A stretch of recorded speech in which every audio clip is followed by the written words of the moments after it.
Fala, meus otakus e otaquinhas, beleza? Bem-vindos para mais um vídeo. Aqui quem está falando é Gênio do canal Gênio do Geek. E hoje vamos falar de um anime que vai contar a história de Sakuta Asasagawa. Como estudante universitário, agora ele está lidando com uma nova crise envolvendo a síndrome da puberdade. Uma garota vestida de Papai Noel chamada Toko Kirishima, né? A história, uma garota que se passa por Toko Kirishima, né? E essa história explora sonhos premonitórios, cantores da internet, poltergeists, com Sakuta tentando proteger a Mai Sakurajima, né? Proteger a sua amada Mai Sakurajima de perigos que parecem vir de múltiplos fakes de Toko. Eu estou falando desse anime, me desculpe por não ter gravado ontem, porque eu estava ocupado fazendo outros roteiros, porque essa semana eu quero que já tenha muitos animes para eu já começar a gravar, né? Estou falando de O Patife Não Sonha com Papai Noel, então já solta o dedo no like, já comenta embaixo, já compartilha no seu vídeo, porque hoje ele será épico, então vamos embora!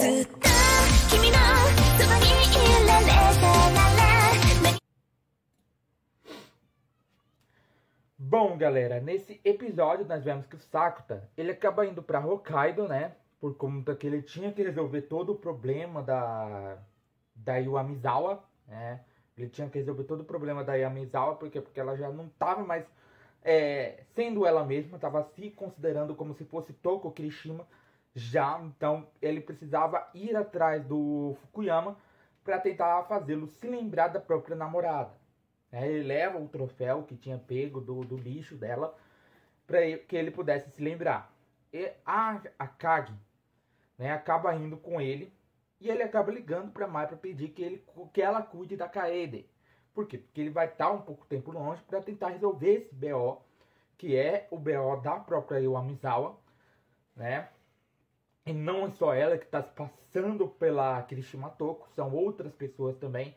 Por quê? Porque muitas pessoas começaram a cantar as músicas da Kirishima Toko e com o tempo elas acabaram ficando...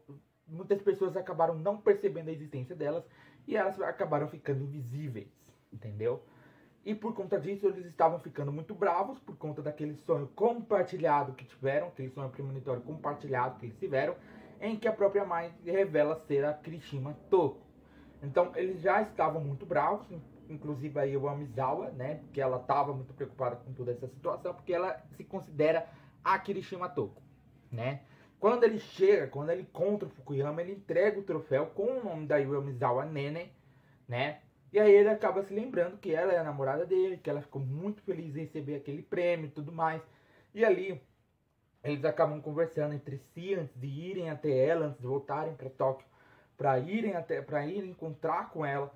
Eles passam uma noite em Hokkaido e quando chegam em Tóquio, eles vão direto pro apartamento da Iwamizawa. Só que o próprio Fukuyama, ele tinha uma chave reserva, porque no tempo em que ele percebia que ele foi para essa universidade em Tóquio, ele frequentava muito a casa da Iwamizawa. Só que chegando lá, ela não estava lá e só tinha uma foto da própria Mai Sakurajima, ou seja, ela poderia fazer alguma coisa de ruim com a própria Mai. Por isso eles vão para uma loja de aluguel de carros e encontram a Iwamizawa ali dentro. Eles encontram a Iwamizawa ali dentro. E aí ele começa a se declarar, começa a falar da namorada dele, pede um tempo para que eles pudessem conversar, para poder trazer a memória dela de volta sobre ele, né, e tudo mais. E aí quando ele consegue trazer a memória dela de volta, por quê? Porque ele começa a falar, começa a bater um papo, falar da namorada dele, falar da namorada que deu aquele cachecol que ele estava usando. O cachecol estava todo esfarrapado, todo rasgado, todo ferrado, né? E ele fala que aquilo era um símbolo de amor, né? Ele carregava, por quê? Porque ele sente o apreço ainda pela própria Iwamizawa, né? E ali ele começa a fazer sua declaração, pede ela em namoro, e ela acaba se lembrando que ela não é Kirishima Toko, e sim Iwamizawa Nene. E aí ela fala que tudo aconteceu, tudo deu ruim pra mim, minha fama despencou por conta disso, daquilo, eu me considerava a própria Kirishima Toko. E aí depois começou um monte de coisa e assim todo mundo começou a não perceber mais a existência da Iwamizawa. E por conta do sonho coletivo, né, muitos que se consideravam a própria Kirishima Toko, eles iriam estar na onde a Mai estaria, que ela estaria fazendo meio que uma reunião, uma coletiva, alguma coisa assim, referente à sinalização de trânsito, né? E por isso aí a Misawa leva o Sakuta pra lá, junto com a Akagi, que tinha visto ela, porque de acordo com o Fukuyama conseguiu trazer ela de volta, fazer ela ser percebida pelas pessoas novamente, né?